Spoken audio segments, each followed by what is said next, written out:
只要把第二条宽带接上去，整个网络就开始崩掉。因为这期是做时路由器坏了，但这位 H37的网工大牛就坐不住了，连夜购买了同款的路由器做了实验，并且给了相对应的解决方法。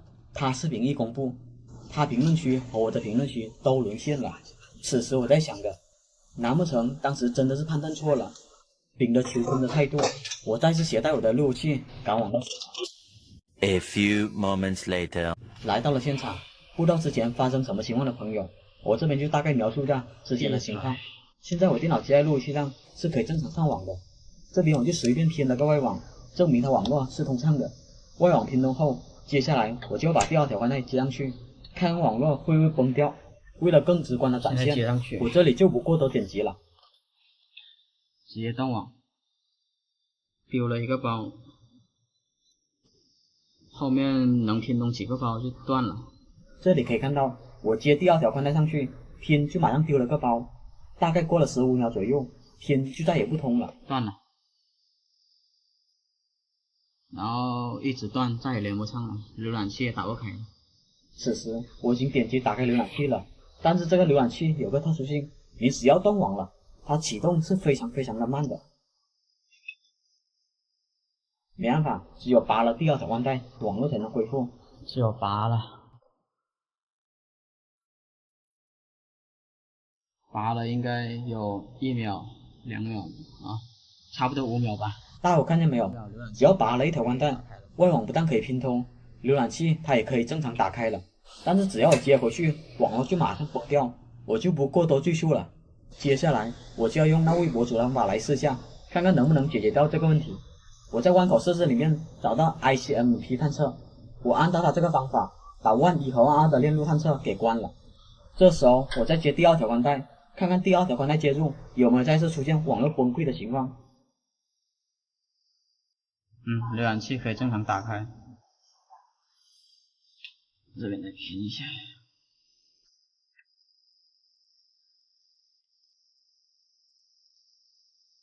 按照它这个方法，问题确实可以得到解决。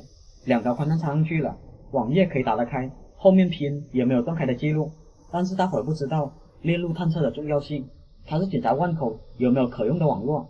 如果关了这个功能，其中要是一个万口欠费了，或者光纤出了故障，它也会一直走这万口的网络，这样的话会搅乱整个网络的。那位博主也说过，这种方法并不完美，所以还是得把它打开才行。按照那位博主的建议，我把114的 DNS 换成了我们海南本地的 DNS， 但是问题来了，我们海南本地的 DNS 也是无法拼通的。我就这么填上去，会不会出现网页打不开的情况？当时改完后，我就马上打开网页试了下，果然还真的打不开了。这里我又验证一下，拔掉一条宽带，看看网络会不会恢复过来。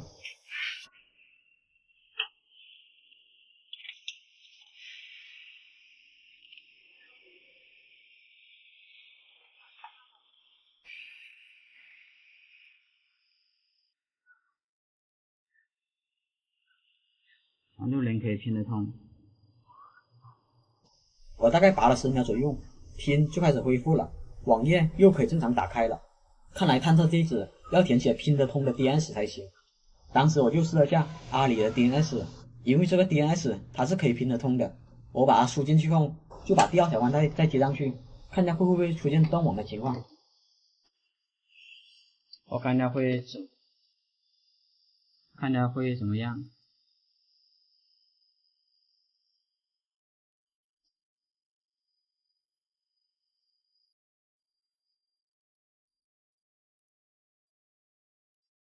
果然和 DNS 有关。DNS 看来填写能拼通的 DNS， 再接入2条宽带，确实就不会出现断网的情况了。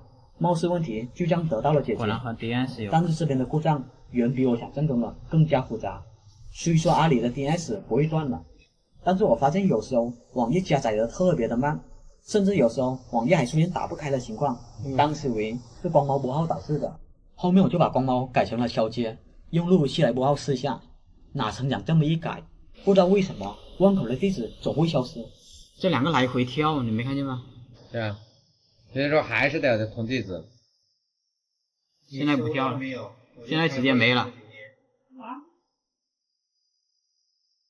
地址老是跳，直接就断网了。再刷新一下，这手机看呀，又有了。先别急，先别急。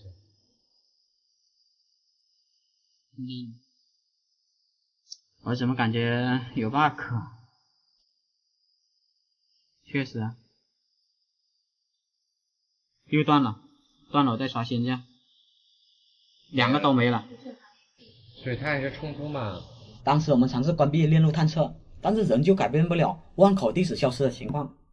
不行，你这两个根本来回跳，估计一直断，改了也不行。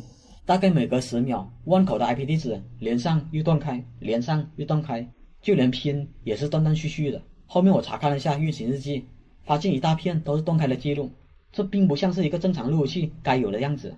说来也巧，它下面这路由器我上次过来还是好好的，但是那次停电不久后它就彻底不亮了，所以我仍旧怀疑它上面的路由器是不是也是坏的。后面为了验证这路由器是不是真的坏了，我就把我带来的路由器装上去，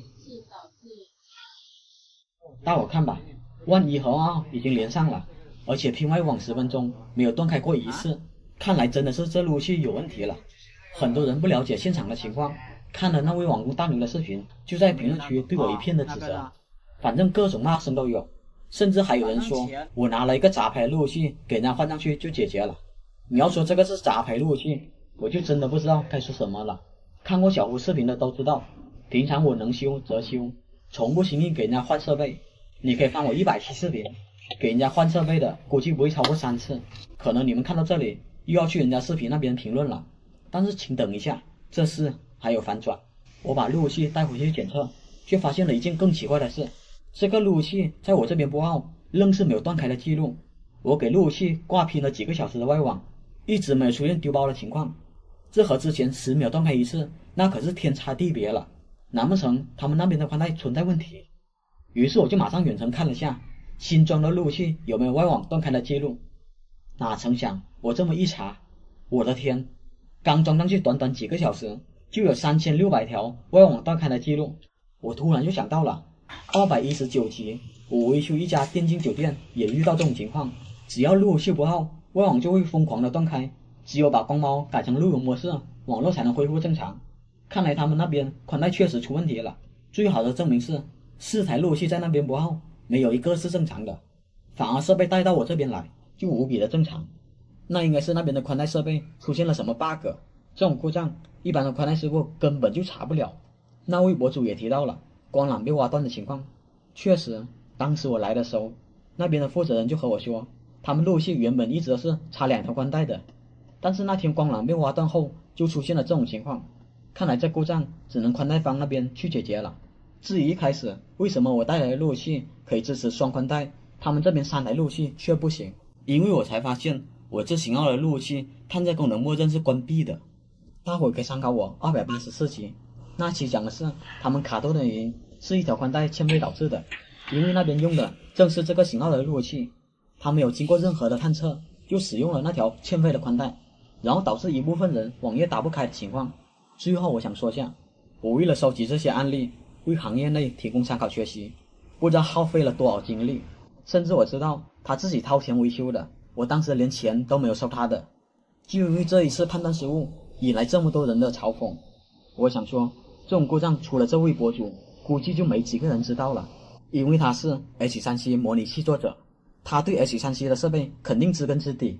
当时我也把数据包发给了很多工程师分析，没有一个像他这样能分析出具体故障来，更别说我能分析了。